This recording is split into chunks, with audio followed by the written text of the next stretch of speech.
Hello et bienvenue dans une nouvelle vidéo. Aujourd'hui je vous propose un autre haul, cette fois-ci chez Shiglam. Vous l'aurez vu dans le titre, j'ai dévalisé le site, ok. Encore une fois, je comprends pas comment on est passé de j'achète pas de make-up, genre zéro make-up pendant plus de 6 mois et puis tout à coup c'est la folie dans tous les sens. Mais écoutez... C'est donc encore un haul, c'est pas le dernier, hein, je vous préviens, c'est pas le dernier. Alors j'ai déjà tout ouvert, mis à part 2-3 produits où il y avait plusieurs produits dans une petite boîte et donc là je les ai laissés ensemble pour être sûre de pas tout mélanger.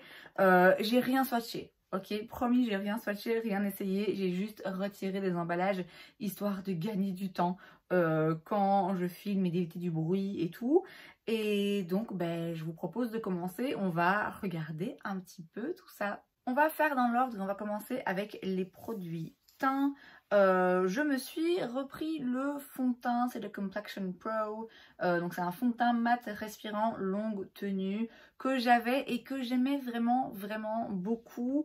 Que j'avais retiré de ma collection parce que bêtement, je pensais que j'avais trouvé un travail qui faisait que porter du maquillage chez Glam. Je me disais bon voilà, c'est quand même pas bien raisonnable, donc je l'avais retiré de ma collection, mais vraiment c'était un fond de teint que j'aimais beaucoup. Un petit commentaire positif aussi par rapport au packaging des produits. Donc déjà ce fond de teint il vient dans une petite pochette comme ça en velours. Et de manière générale les packaging de chez Shiglam, ils les ont tous un petit peu retravaillés. Il y a une vraie cohérence maintenant je trouve. Je sais que ça a changé. Donc maintenant c'est plus cohérent par rapport au reste des produits teint. Et je trouve qu'ils sont vraiment vraiment très jolis. Mais bref, je m'égare.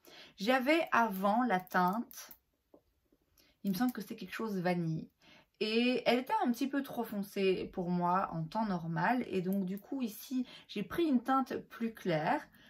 Quand je l'ai ouvert, quand j'ai vu le produit comme ça à travers la bouteille, c'est un flacon en verre, hein, en verre mat comme ça, je me suis dit mais c'est trop foncé, j'ai l'impression que c'est plus foncé que mon ancien.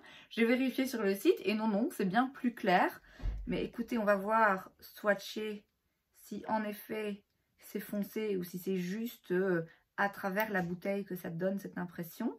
Bon, là j'en ai mis un peu beaucoup. Ouais, c'est un peu foncé, hein, clairement, par rapport à ma peau de maintenant. Encore que, franchement, ça passe. Mon problème, c'est toujours que j'ai le cou très clair, mais le reste de mon corps, là, il est normal. Et, ouais, en vrai, ça va aller. Peut-être, il s'oxyde, hein, il s'oxyde quand même pas mal, ce fond de teint. Donc, peut-être mélanger avec une touche de mon pigment blanc là que j'utilise parfois pour l'éclaircir un peu, mais de toute façon là on va arriver dans les beaux jours, donc ça devrait pas poser de problème. Et donc pour rappel, avec ce fond de teint, on est donc sur une haute couvrance, un fini mat, mais pas trop. Il vieillit bien, c'est vraiment un chouette fond de teint. Bon, ça fait un moment que je l'ai pas utilisé, donc on retestera ça ensemble. De toute façon, tous ces produits, je vais les tester avec vous prochainement. J'ai aussi repris donc l'anti-cerne hein, dans la teinte Madeleine. Là j'ai repris la teinte que j'avais parce que elle me convenait sans souci. C'était un chouette anti-cerne. Je vous avoue que je me rappelle plus concrètement ce que j'en pensais, mais je sais que je l'ai quand même beaucoup utilisé parce qu'en soi, il faisait le job d'un anti-cerne. Il couvrait, il n'était pas désagréable à porter, c'était pas le plus couvrant, c'était pas le plus joli, mais bon, c'était un petit peu, je vais pas dire une valeur sûre, mais oui, un anti-cerne qui faisait le job d'un anti-cerne. J'avais rien de négatif dans mes souvenirs à en dire. De nouveau, on retestera pour voir vraiment ce que ça vaut. Et j'ai pris évidemment le fond de teint poudre. Ici, je l'ai pris dans la teinte Chantilly. C'est donc leur fond de teint poudre haute couvrance Skin Focus qui est sorti il y a un petit moment. Et quand il était sorti, j'avais dit, un de ces quatre, je vais me faire une commande chez Glam et je me prendrai ce fond de teint. Vous avez une petite houppette avec. C'est intéressant comme texture. Il y a un côté velours, mais il y a aussi un côté là... Ah, je sais pas ce que c'est, mais je crois que ça va vraiment être intéressant. Ça, à mon avis, je vais en faire une vidéo dédiée où juste je vais tester ce fond de teint poudre. On va le swatcher ensemble. pour la teinte, ça va aller. C'est peut-être un peu clair. À mon avis, je vais pas l'utiliser hyper longtemps quand les beaux jours vont arriver. Mais pour le coup, un fond de teint poudre comme ça, franchement, j'aime autant que ce soit un petit peu plus clair parce que c'est trop foncé, alors ça fait vraiment un peu cakey. Mais franchement, on est quand même vraiment pas mal en termes de teinte. Je pense que ça va vraiment être pas mal pour maintenant, en fait. Quand je dis maintenant, c'est le moment où je filme cette vidéo. On est fin mai, vous la verrez fin juin, je pense. Mais vraiment, ça a l'air pas mal. Et alors, il a l'air bien couvrant, bien mat, mais très joli sur la peau. Je pense que vraiment les produits Shiglam, je crois qu'ils sont sous-estimés. On part du principe que parce que c'est vendu sur Chine, c'est de la qualité de merde. Franchement, j'ai quand même eu plus souvent de très très bonnes surprises que des grosses déceptions en commandant les produits Shiglam. On continue avec les produits teints mais colorés cette fois-ci. J'ai pas pris de blush parce que j'en ai déjà 6. Il s'agit de ces blushs, c'est donc les Color Bloom Liquid Blush. Ils les ont repackagés il y a quelques mois. Je pense que la formulation est la même. Je vous dis, j'en ai 6, je vais pas en racheter. Par contre, j'ai pris un bronzer et 4 highlighters. Voilà, 4 highlighters parce que pourquoi pas. On commence par le bronzer et je pense que je me suis un petit peu foirée quand même. C'est le Sunside Bronzer dans la teinte Morning Beam qui ressemble à ceci et qui est donc quand même très clair. J'ai vraiment hésité, hein. J'ai fait 2-3 allers-retours. C'était la teinte la plus claire, mais en fait ce qui me plaisait c'est que le sous-ton était beaucoup plus neutre par rapport à la teinte d'au-dessus qui était un petit peu plus chaud. Et je me suis dit tiens, ça peut être intéressant d'avoir un bronzer justement moins chaud et vraiment plus clair que la normale. Mais du coup là il y a quand même moyen, mais clairement ça va être un bronzer vraiment très discret pour vraiment les jours d'hiver où je suis hyper blanche. Je le testerai quand même, hein, en soi, pourquoi pas, peut-être qu'en le construisant ça fonctionne. En termes de texture, en tout cas, ça a l'air pas mal. Ça a l'air de nouveau d'être quelque chose de mat, mais pas complètement plat. J'aime beaucoup la couleur du packaging et le look. Par contre, ça là, la petite bulle qui ressort, je pense que ça va être une galère à ranger. Mais bon, c'est un détail. Autre galère à ranger parce que même packaging, c'est donc l'highlighter cette fois-ci. C'est le Moonside Highlighter dans la teinte Cosmic Stream. Il a l'air vraiment très joli. Je vous ai dit, hein, je les ai ouverts, mais j'ai mis mon doigt dans rien du tout. C'était très compliqué. Parce que, ouais, je pense qu'on est vraiment sur un très joli highlighter qui, en soi, est assez subtil, hein, plus subtil qu'il n'y paraît comme ça dans le pan. J'en ai pris un autre, c'est le Chromazone qui là du coup sera beaucoup moins subtil, c'est la teinte Lucide et là on est en principe sur un highlighter multichrome, donc ouais voilà. Alors moi je le vois là, il est jaune, là il est un peu orangé rose et là vous le voyez mauve. Donc ouais, on est définitivement plus sur quelque chose de discret. Encore que, bon, ils se font bien, mais clairement, il y a des reflets de couleurs différentes. Donc ça ira pas forcément avec tous les looks et je pense pas que je le porterai tous les jours. Et puis, ben, je suis partie un petit peu dans le même principe, mais version liquide. J'ai donc l'highlighter toujours dans le chroma, là, dans la teinte Flying Comet. Alors par contre, maintenant, c'est des embouts comme ça, dans ce genre de packaging. Je me demande si du coup, ils ont aussi changé les embouts des blushs, auquel cas quand même, je trouve ça mieux. Donc là, oui, voilà, on est effectivement sur un highlighter que moi, je vois vert et que vous voyez rose et qui est absolument splendide, qui est encore une fois pas un highlighter que je vais porter dans un look discret pour aller travailler, mais c'est quand même très joli, c'est fun à avoir ce genre de produit et puis franchement c'est une poignée d'euros, donc même si j'utilise pas quotidiennement, c'est pas bien grave. Et ensuite c'est l'highlighter, donc là c'est le Glow Bloom Liquid Highlighter dans la teinte Vanilla Frost et oui, voilà. Il est absolument, oh là là, il est vraiment très joli. Il est très joli et alors il paraît très intense et en même temps, là j'ai l'impression qu'ils se font très bien dans la peau. Et donc ça va être un highlighter un petit peu glowy, mais comme si c'était juste votre peau qui était brillante. Vous voyez ce que je veux dire? Alors après, on l'a vu, hein, c'est intense, donc il peut se construire. Mais ouais, ça je pense que je vais beaucoup aimer, aimer la formulation. J'ai pris 3 produits pour les sourcils. Alors de base, donc je voulais essayer ce gel à sourcils transparent. Ça me fait penser comme ça à voir les petits fils qui fait la texture et la brosse aussi. Ça me fait énormément penser au 24 Hour Brow Gel de chez Benefit. Donc là, hâte de voir si peut-être éventuellement c'est un dupe beaucoup moins cher. Et puis j'étais très curieuse aussi de tester la petite cire comme ça. C'est le Set Me Up Brow Hold en français. Ils ont appelé ça « Fixez-moi la tenue des sourcils ». Il leur faut un nouveau traducteur, je pense. Et donc là, on est sur ce genre de produit. Vous avez donc avec le produit un petit goupillon avec un côté où il y a une spatule pour bien les aplatir. Donc c'est un dupe, en tout cas le même genre de produit que le Brow Freeze de chez Anastasia. J'ai celui de chez Beauty Bay aussi que j'ai pas encore testé. J'ai beaucoup de retard sur mes tests parce qu'en ce moment, pas l'occasion, pas le temps, mais cet été je vais faire que ça, je crois, tester plein de make-up. Et alors au dernier moment j'ai rajouté ça parce que je l'ai vu vraiment au dernier moment. Mon panier était plein depuis un petit moment, j'attendais avant de passer commande. Heureusement j'ai pu rajouter ça, c'est le Genius Eyebrow Stamp, c'est donc un tampon à sourcils et je suis trop curieuse d'essayer ce genre de truc parce que franchement faire ses sourcils parfois... pas une science exacte quoi. Il y a vraiment des jours où ça va pas.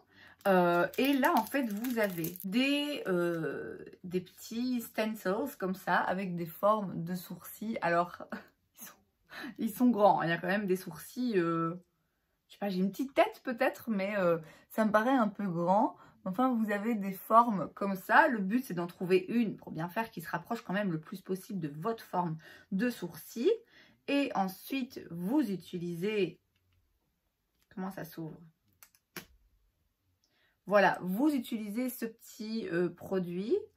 Voilà, on le stamp comme ça. Et du coup, ben, ce produit coloré, il va vraiment se déposer uniquement ben, là où... vous voyez, vous retirez hein, ça. Hop, on retire. Ça va se déposer juste là où il y a un trou. Je suis trop curieuse d'essayer. Alors à mon avis c'est le genre de truc plus gadget qu'autre chose qui concrètement va pas être ouf, mais j'ai trop envie de tester parce que je pense que ça va être quand même assez marrant et qui sait, peut-être qu'au final il y a une autre forme qui va me convenir où je me dirais ok pourquoi pas. Et ce genre de produit ça fait un moment hein, que ça existe dans d'autres marques, mais bon, à chaque fois, c'est des marques que je connais pas ou c'est des marques que je peux commander sur certains sites ou alors ça coûte un petit peu cher et franchement, dépenser 20 balles pour un produit en me disant il y a peu de chances que ça marche, mais je trouve ça juste marrant à essayer. Voilà, là de nouveau, c'est une poignée d'euros. Alors, dernier produit pour les yeux, maintenant, j'ai pas repris de crayon noir, de mascara, de liner parce que je les ai déjà testés et j'étais pas... bon, particulièrement hyper fan, c'était correct mais sans plus. Maintenant je regrette un peu, je me dis que j'aurais peut-être dû reprendre un truc de chaque pour pouvoir faire une full face. On verra plus tard. J'ai beaucoup hésité à reprendre certains des Jelly Wow, je crois. C'était les fards à paupières en gelée, lumineux, brillants, qui étaient très beaux. J'en avais un ou deux que j'aimais vraiment particulièrement. Il y en avait un Nova Glow, je pense, que j'adorais. Et c'est des produits où au début, ils sont un peu trop liquides. Et en fait, si vous les laissez dans un tiroir un mois sécher un petit peu et que vous les ressortez, ils ont vraiment une texture intéressante. C'est vraiment des fun petits produits.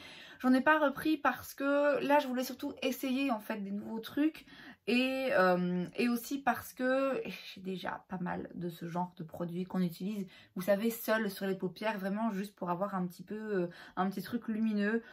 Donc voilà, je me suis dit que c'était pas nécessaire. Par contre, C'était pas nécessaire non plus, mais je me suis pris 2 petits produits pailletés, bon, un peu dans le même genre. Encore que là, c'est des liners. Après, vous pouvez très bien les utiliser sur toute la paupière si vous voulez. Ce sont donc des liners pailletés. Là, il y a la teinte confetti. Ok, il y a quand même beaucoup de paillettes. La raison pour laquelle j'avais un doute, j'étais un petit peu sceptique par rapport à ce genre de produit, c'est que parfois les liners pailletés comme ça, bon, en soi, il y a 3 paillettes pour beaucoup de gel et donc vous devez repasser pas mal de fois. Or là, c'est pailleté, c'est très joli. Et ici, c'est la teinte Disco Ball et c'est holographique, hein. Il y a des paillettes holographiques dedans. Oui, et pareil, hein, il se voit, il n'y a aucun souci. Donc ça, de nouveau, hein, c'est des petits produits pailletés que je vais forcément pas utiliser tout le temps. Mais c'est très joli et c'est pas cher. J'ai aussi pris un crayon surligneur de précision Fairy Wand. Je crois que c'est la teinte, hein, Fairy Wand. Ça, c'est un petit crayon qui en soi peut s'utiliser aussi en highlighter, hein, si on veut un petit peu crémeux pour par exemple les points de précision sur le nez. Mais surtout, moi je l'ai pris pour le coin interne quand je veux rajouter un petit peu de lumière ou juste en dessous du sourcil. Donc voilà, c'est juste un crayon très lumineux, très brillant, très joli. Et enfin, j'ai pris une palette. Alors j'ai déjà essayé des palettes de chez Shiglam. J'avais pas été convaincue d'ailleurs, je pense que je les ai plus.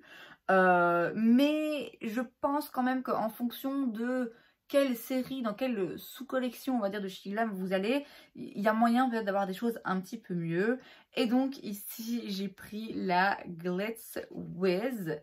Bon, le packaging déjà très joli, je l'ai pas prise pour ça, je l'ai prise parce que c'est un dupe, une imitation, hein, de la palette. C'était quoi son nom déjà? Le nom m'échappe, pourtant je l'avais en tête là il y a 3 minutes, le nom m'échappe. Mais donc c'est une palette de chez Natasha Denona qui est très connue, qui est très chère.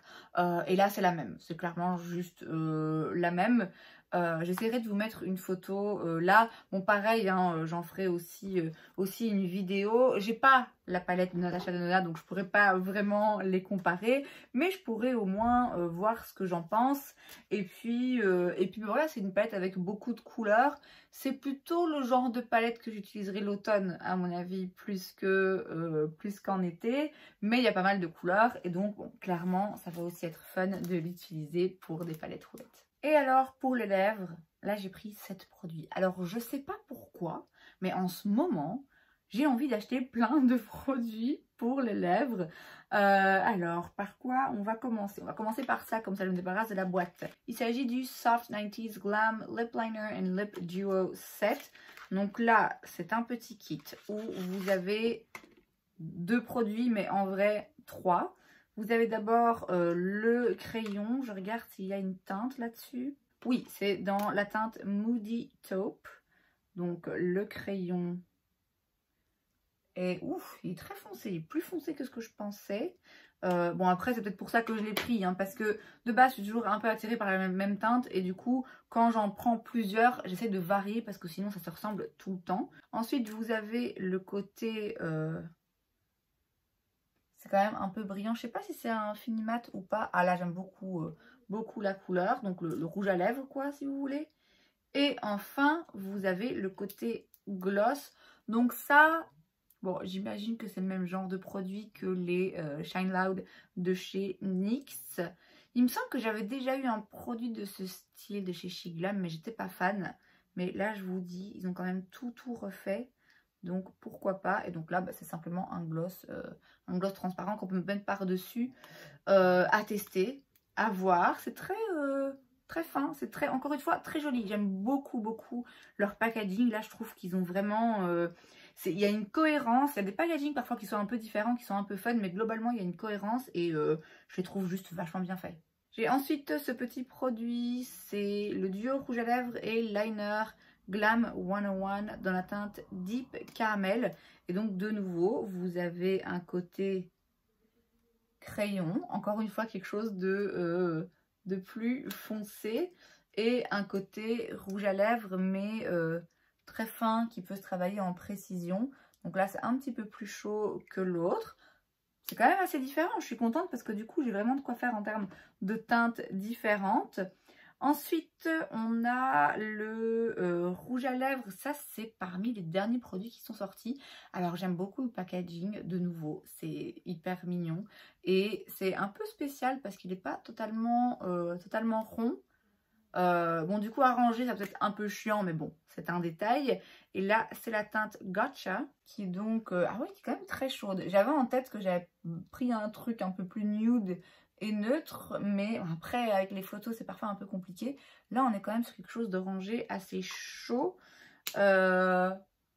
Oui, après, j'ai pas forcément quelque chose qui y ressemble. Si, j'ai sûrement quelque chose qui y ressemble, mais là, comme ça, il n'y a rien qui me vient en tête. Donc, ma foi, ça va être une couleur un peu différente à tester. Ensuite, j'ai pris une lip tint, donc une encre à lèvres. De base, je suis pas hyper fan de ce genre de produit, mais j'ai envie d'en tester et de voir un petit peu ce que ça vaut. Et c'est dans la teinte Primp. Donc là, je suis partie sur un rose. On n'est clairement plus du tout dans le même genre de teinte. Et là, le but, c'est de juste teinter légèrement les lèvres. Raison pour laquelle aussi j'ai voulu un truc rose, parce que je me suis dit c'est quand même mieux de partir sur quelque chose qui ressemble à ma couleur de lèvres naturelle, juste un petit peu rehaussée. Je suis quand même un peu sceptique par rapport à ce genre de produit, mais bon, on les testera quoi qu'il arrive. Ensuite, j'ai pris des brillants à lèvres Glaze Days. J'en ai pris 2. Au début, je me suis dit, ils se sont trompés. En fait, non, c'est moi qui me suis trompée. Comme les photos des produits étaient différentes, bah, j'ai cru que c'était 2 produits différents. Et donc, j'ai 2 teintes. J'ai tout d'abord la teinte Grape Juice qui ressemble à ceci. Ah ouais, c'est quand même foncé, hein. En fait, j'ai l'impression que ça va donner un petit peu le même genre d'effet que... vous savez, le produit clinique, là, tout le monde s'arrache. Il y a eu 2-3 produits du même genre où en fait, ça a l'air très très foncé comme ça. Mais comme c'est pas opaque et que c'est un gloss, ça donne juste vraiment une très jolie couleur qui va à beaucoup de monde. Et là, j'ai la teinte Mocha Cake. Ouais, bon. J'ai clairement pris 2 trucs très très ressemblants. Bon, ça, c'est une erreur de ma part. L'autre, elle est juste, celle-ci, elle est juste un petit peu plus chaude en fait. Donc, à tester, je pense que je suis plus fan de cette teinte-ci. Donc ouais, celle-là c'est un petit loupé, on va dire. Loupé de ma part, hein. C'est pas qu'ils ont fait une teinte qui est moche, c'est juste que c'est moi qui me suis un petit peu emballée, on dira. Et alors, dernier produit, j'ai pris le Lip Plumper, donc repulpant à lèvres dans la teinte In Bloom. Alors ça me fait un petit peu peur quand je vois la pastille, mais non, en réalité ça va. C'est un produit qu'on clique comme ceci, j'espère que ça fonctionne, similaire aux produits de chez Tarte que j'ai envie de tester depuis un petit moment déjà. Donc en attendant, je me suis dit que j'allais tester celui de chez Shiglam, et donc c'est en principe un truc hyper glossy, hyper hydratant, légèrement coloré. Ouais, c'est quand même très très très léger en termes de teinte. Très curieuse de voir concrètement comment ça s'utilise. Ça me paraît quand même un petit peu collant. Or, comme ça de mémoire, il me semble que les tartes, c'est pas exactement ce genre de texture, mais à voir. Bon bah écoutez, c'est tout, et j'ai envie de vous dire, c'est déjà pas mal. Je précise quand même que pour tout ça, j'en ai eu pour moins de 90 €. Donc quand même, Shiglam, moi je trouve que ça vaut le coup. Alors j'ai pas encore essayé tous ces produits, il y a clairement des produits là-dedans qui sont pas top. La palette de fard à paupières, franchement je suis sceptique, celles que j'ai essayées jusqu'à présent elles m'ont pas convaincue, mais j'ai quand même déjà trouvé des vraies pépites sur ce site, et on peut en penser ce qu'on veut de Shein et Shiglam, mais moi si j'ai l'occasion d'avoir du make-up pas cher qui fonctionne, que je trouve joli et qui me met de bonne humeur, bah pourquoi pas. Et c'est donc tout pour cette vidéo, j'espère que ça vous a plu. Si c'est le cas, n'hésitez pas à laisser un like. Vous pouvez aussi vous abonner à ma chaîne parce que c'est gratuit, donc pourquoi pas. Et moi, je vous vois la prochaine fois. Bye.